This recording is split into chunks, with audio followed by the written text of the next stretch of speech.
Jadi ini ya sebenarnya ini adalah sebuah sharing aja, sebuah paper dari ICDM seperti dibaca di sini tentang high speed train, kereta cepat gitu ya.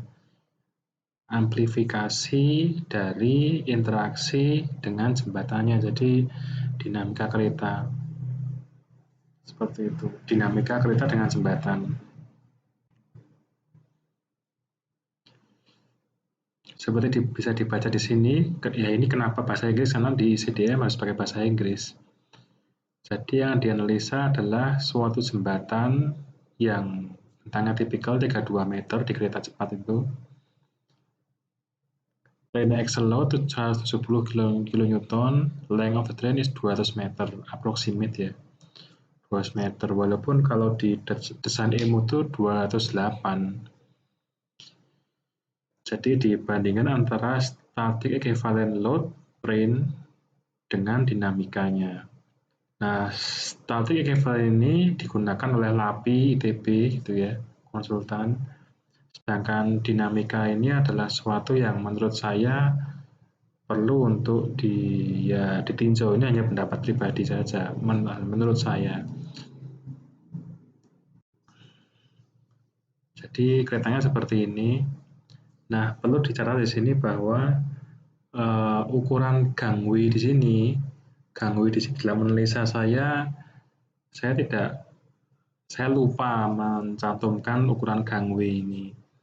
Padahal ini kecil aja sih, hanya sekitar 600, tapi mungkin agak ada pengaruhnya walaupun tidak banyak. Average acceleration 0,4, residual mungkin ini di atas 0,05, jadi mungkin 0,2, 0,1. Adapun untuk sentrifugalnya kira-kira 8 km. Ini pengukuran di drawing yang pertama. Drawing terakhir saya belum dapat. Jadi ini mengisi waktu. Train axle configuration car body seperti ini bentuknya. Jadi antar bugi 2,5 meter, antar roda 2,5 meter dalam satu bugi 2,5 meter, antar bugi 17,8 meter. Ya, itu 17,8 meter. Literatur review. Nomor 12, ini bukunya ada, bisa di-download di Z-Library. Sedangkan nomor 3, 4, 5, 6 itu adalah jurnal. Di internet juga bisa di-download tentunya ya, melalui tw.io. Nah, limitation di sini saya tidak membahas mengenai gempa. Karena tadinya saya berasumsi bahwa kereta ini hanya menggunakan bearing isolated bearing seperti LRB, sliding, bearing non-linear gitu ya, perletakan non-linear. Tapi ternyata ada juga perletakan linear, perletakan biasa juga ada, sehingga mungkin dengan gempa perletakan linear bisa, tapi dalam hal ini saya terlanjur berasumsi bahwa perletakannya adalah non-linear sehingga ada error. Jadi dalam hal ini gempa tidak ditinjau di paper ini. Train total axle load. Jadi karena dia itu 17 ton tadi ya, 170 kN berpapasan, maka ditambahkan saja dua arah kan, dari barat dan timur gitu ya. Barat timur 110, maka dua arah dikalikan 2, 340. Axle distance, accumulated distance ini nanti kenapa accumulated distance ini harus dicantumkan ya, ini supaya tahu panjang kereta saja. Tapi ingat, panjang kereta di sini adalah gangway tidak dihitung. Jadi ya tadi seperti yang saya jelaskan sebelumnya, gangway-nya tidak dimasukkan. Axle configuration car 1 ini car 1, loko 1, 2, 3, ada 8 car. Kenapa 8 kar? Ya karena adanya itu di ordernya itu ya siapnya itu ya. Nah, kita lihat ada istilahnya 7 peak effect of day. Jadi dilihat di sini, kalau kita lihat konfigurasi Excel di sini, maka dia ada 4 Excel bersatu, 4 Excel bersatu, 4 Excel bersatu, 4 Excel bersatu. Nah, ini akan membuat suatu dinamika di jembatannya. Jadi nanti akan dilihat dinamika apa sih, kenapa ada Excel-nya sampai peak-nya ada 7 ini, 4 ini diasumsikan seperti seakan-akan bekerja bersama-sama. Jadi pada kecepatan 350 km per jam ya, itu apa namanya, natural vibration itu sekitar 0,26 periode jembatannya. Jadi nanti lebih jelas lagi. Ini 25 meter kenapa? Nanti sebenarnya kalau dihitung secara lebih detail akan terlihat. Beam properties ya. Sebenarnya harusnya yang ditinjau adalah jembatan yang lengkap seperti ini. Tapi tinjauan saya hanya membatasi pada jembatan yang simple ini aja. Ditinjau yang simple span aja, 32 meter simple span. Static live load response. Jadi respon dari beban statiknya adalah sekitar 4 mili. Kalau kita berikan beban statik 340, 340, 340, 340 seperti ini, deformasinya 4 mili. Lalu defleksi beban mati 11. Beban SDL 9 mili. Ya, 9 mili dan 11 hampir mirip-mirip, jadi ya SDL ini cukup besar, yaitu 100 atau 14 ton per meter atau 140 kN per meter. Moving train is analyzed by passing train tooth bridge. The speed that used within in can be. Jadi ini adalah hasil running dari ini tadi ya. Hasil runningnya seperti ini. Jadi pada saat kecepatan 10 km per jam, maka vertical deformation 4 mili. Dan seterusnya saya naikkan dari 10, 100, 90, ya, 120, 130. Ini diskretisasinya adalah per 10. Dia menjadi 5. Dia ada suatu fenomena seperti resonansi. Gitu. Saya naikkan 2,10, 5 jadi 5, 5, 310, 6, 320, 8, 330, 9. Ini resonansi dihitung oleh komputer ya. Jadi kita cukup running aja. Jadi 350 harus 12,5. Kalau diskretisasinya itu per 50 atau per 100, mungkin nggak ketemu peak-nya atau puncaknya. Tapi kalau diskusinya lebih detail, kelihatan. Ya rekomendasi saya sih untuk kereta cepat itu ya 10 aja diambil. 10 atau 5 itu cukup gitu ya. Walaupun kalau bagusnya 1.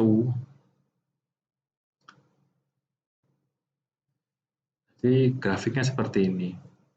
Kenapa saya ambil sampai 1000? Ya asumsinya kalau hyperloop itu sampai 1000 km per jam. Kalau maglev 600 ya. Ini operating speed-nya. Tapi pas kalau saya ambil diskretisasi kecepatannya per 100, nggak kelihatan nih peak-nya di sini ya kan. Peak di sini nggak dapat. Tapi kalau per 50, mungkin dapat.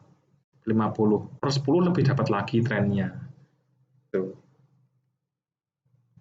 Nah ini kalau amplifikasi, saya lihat sebelumnya ini 12, ini berarti peak-nya ada di 12,75. 12,75. Berapa amplifikasi 12,75 dibagi berapa tadi? Ingat 4 ya. 12,75 dibagi 4 yaitu 3. 3 amplifikasinya 3. Ini adalah kesimpulan dari penelitian ini. Ya. Nah, bagaimana jika ini hanya suatu tinjauan lain? Kalau SDL superimposed dead load-nya nggak dihitung dalam amplifikasi, maka dia itu puncaknya bukan di 350 seperti di sini, tapi di 475, 500 kita di sini ya. Jadi puncaknya bergeser. Kalau tanpa memperhitungkan superimpose dead load di masa dinamiknya. Apa sih yang dihitung dalam cell weight? Ya ini seperti ini. Bisa dibaca. Ini slide-nya dibuat pelan-pelan supaya Anda bisa membacanya sendiri. Apa sih superimpose dead load? Termasuk rail, fastening itu apa? Baut ya.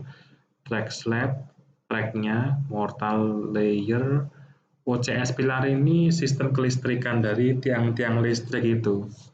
Ya kan, tiang-tiang listrik, ya keretanya digerakkan oleh listrik. Katanya. Cable of communication dan electric power, sidewalk, ballast, wall, shield, and sound barrier, and railing. Nah, tadi kan saya mengatakan bahwa tanpa superimpose dead load, amplifikasinya berbeda. Ini juga seperti itu. Superimpose dead load-nya ternyata tiap-tiap track itu beda-beda. Ada yang 100, 110, 120, ada yang straight line hanya dengan railing, 120 30, ada curve with railing, straight line with sound barrier, ada 130, 40, ada yang curve with sound barrier 150 sampai. Jadi ini akan membuat shifting dari puncaknya tadi berubah lagi. Jadi apa yang saya tinjau di sini, yang penelitian saya ini adalah pada superimpose dead load 140 kalau masih ingat tadi ya. Nah, seperti inilah time history-nya. Jadi ini grafik horizontalnya adalah time, fungsi vertikalnya adalah deformasi. Nah, selama ini di bawah ini kereta di atas jembatan. Pada saat grafik cacing ini yang ekornya ini, keretanya sudah lewat dari jembatan. Gimana menghitungnya? Di rumus ini 50 kph dikonversi menjadi meter per second, length of the train. Jadi ini hitungannya VST ya, seperti kecepatan sama dengan jarak dibagi waktu. Nah, jaraknya adalah tidak hanya panjang kereta, tapi panjang kereta plus daripada 32 meter, yaitu span jembatan. Karena pada saat ujungnya di sini, ujung di sini 32 meter, pada ujung sampai sono, dia kan ekornya masih harus ada sisa ekornya kan, ujung ekor ini pada saat 200, 150, 195,3 dia masih ada ekornya itu selisihnya adalah 32 meter. Kira-kira begitu. Ya. Nah, kenapa ada 7 peak di sini? Kenapa 7 peak? Karena ada 7 peak vibration tadi. Masih ingat kan 7 peak vibration yang 4 axle tadi? Yang 4 axle load tadi ya. Nah, Anda masih ingat. Kadang-kadang slide ini juga harus ingat-ingat yang sebelumnya ya. Ini juga 7 peak juga. Kenapa 7 peak? Karena efek 7 dari 7 puncak axle load, 4 axle load tadi. Ya. Ini yang 100 seperti ini, yang 150 seperti ini, yang 200 seperti ini tinggal running software saja. Yang 250 seperti ini, saya nggak menampilkan per 10 karena akan lama. Yang 300 seperti ini, yang 350. Nah, sebelum 350, kenapa perlu membahas vertical bending mode shape? Karena periodenya ternyata adalah 0,26 second jembatan ini bendingnya. Bendingnya itu adalah 1 detik dibagi dengan 4, atau seperempat detik. Atau detik itu terjadi 4 vibrasi. Ya, di sini kelihatan bahwa 1 detik terjadi 4 vibrasi, 1, 2, 3, 4, sehingga jelas terjadi suatu fenomena resonansi, ya, resonansi. Nah, ini gimana dengan gerakan ke atas yang juga cukup besar? Ternyata resonansi juga yang gerakannya kan, karena resonansi kan sinusoidal 9 mili atau 8,8 di sini ya. Ini perlu dievaluasi juga sebenarnya. Itu. Nah, ini semua adalah asumsinya adalah bahwa damping ratio adalah 2%, ya. Diingat-ingat 2% damping ratio. Nah, kita bahas konklusinya. Ya, konklusi. Jadi konklusinya adalah 3, DAF-nya adalah berarti tadi ingat tadi bahwa 3 ya, 3. Nah, kita bandingkan. Kalau LAPI ITB yang dilakukan oleh konsultan di Indonesia itu masih menggunakan ZK Live Float atau China Code, static equivalent. Berapa hasilnya? Dengan rumus-rumus ini ya, rumus ini dengan diagram loading seperti ini rumus dinamikanya. Dibaca sendiri nanti kenapa angka-angkanya seperti itu. ZK Live Float. Nah, karena dia 2 juga, maka ZK-nya juga harus dikalikan 2 juga ya. ZK, nah kita baca di sini. It shows that the response still higher in dynamic version. 12.9 ada in Eurocode. Ini bukan Eurocode ya. Ini bukan Eurocode, tapi ZK Live Float. Ini Eurocode itu beda lagi. Itu LM71. Itu adalah berapa hasilnya? 12,025. ZK Live Float menghasilkan 12,025. Jadi lebih kecil static equivalent daripada dinamikanya. Ini berbahaya, ya menurut saya berbahaya karena ya seperti itu. Kalau dihitung ya 12,025 itu berapa dibagi 4,235 yaitu adalah 2,8. 2,8 dibandingkan dengan 3 ya. Cukup ya kalau teliti ya agak worry sih sebenarnya, tapi ya mungkin itu masih dianggap kecil, tapi ya ingat ini adalah kecepatan kereta 350 km per jam berpapasan. Dimana kalau kecepatan beda ya lebih less lagi responnya. Maximum deflection code, ini adalah code di RRC L plus 160, 1600, 1600. Jadi 32 meter dibagi 1600. Ingat 32 meter adalah bentang jembatannya. 20 mili, jadi sebenarnya masih aman sih. 12 meter itu masih aman, tapi apakah tegangannya masih masuk? Nah, itu tidak saya analisa di paper ini, dalam makalah ini. Itu di paper lain lagi nanti. Mungkin ya KRTC atau apalah. Nah, different damping ratio. Kalau semakin kecil dampingnya, maka resonansi akan semakin besar. Kalau kita punya riset, ternyata Raja Mandala itu damping ratio-nya 1,5. Ya, ini tadi kita pakai 2% ya. 1,5, maka berapa sih DAF-nya? 3,2 ternyata. Atau defleksinya 13,72, lebih besar. Kalau menurut rekomendasi Eurocode EN 1991-2, dia 3,5, 14,84 defleksinya, lebih besar. Ya, menurut penelitian lain ternyata ada damping 0,7, 0,3 itu juga pernah dijumpai. Ini menjadi 3,7, 3,5. Nah, damping berapa sih yang harusnya kita pegang sebagai panutan gitu ya? Kalau menurut pendapat saya sih mungkin yang EN ini ya, 1 gitu ya, atau 1 ini rekomendasi EN ini, udah penelitiannya mereka ini ya, gitu. Tapi ya itu, makanya kalau sebelum open traffic dampingnya harus tahu. Maka damping ratio itu sangat krusial sekali bagi desain kereta cepat karena ada resonansi damping ratio itu ya saling berkaitan. Ini makanya kalau kita bandingkan 12,025 dampingnya berapa sih? Saya hitung 2,4. Gitu ya. Nah, bagaimana jika diskrete-nya itu bukan 10 tadi kecepatannya, tapi 1. Ternyata peak-nya itu tidak 350 km per jam, tapi 349 km per jam. Lebih tinggi lagi. Ternyata peak ini kecepatan ini menghasilkan peak lebih tinggi. Lebih tinggi yaitu ini saya bandingkan angka-angkanya ya, dari 12,75 menjadi 12,93. Dari 3,01 menjadi 3,05, 3,2 menjadi 3,3, 3,5 menjadi 3,6. 3,6 menjadi 4. Ya ini. Jadi sekali lagi damping itu harus dipastikan di kereta cepat supaya kita itu analisanya lebih firm, lebih yakin ya.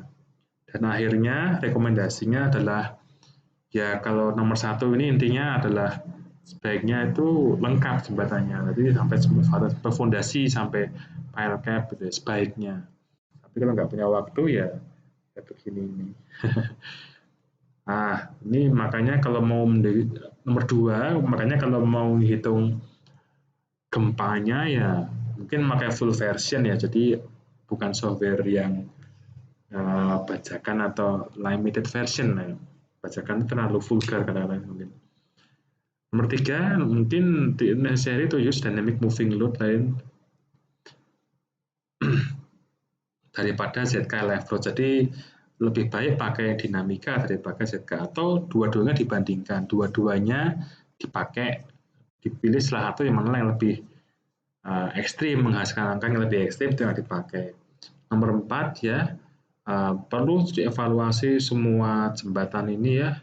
Karena apa? Karena superimpose deadlock-nya beda-beda. Tadi kan sudah dijelasin, superimpose deadlock-nya ada yang 100, 110, 20, 130, 140, sampai 150. Beda-beda ya. Dan jembatannya juga beda-beda. Jembatannya itu juga perlu dievaluasi, baik yang balance cantilever ada yang T, sekedar T, ada yang balance cantilever pier-nya 2 atau double T balance cantilever. Sekian dari saya, selamat tidur.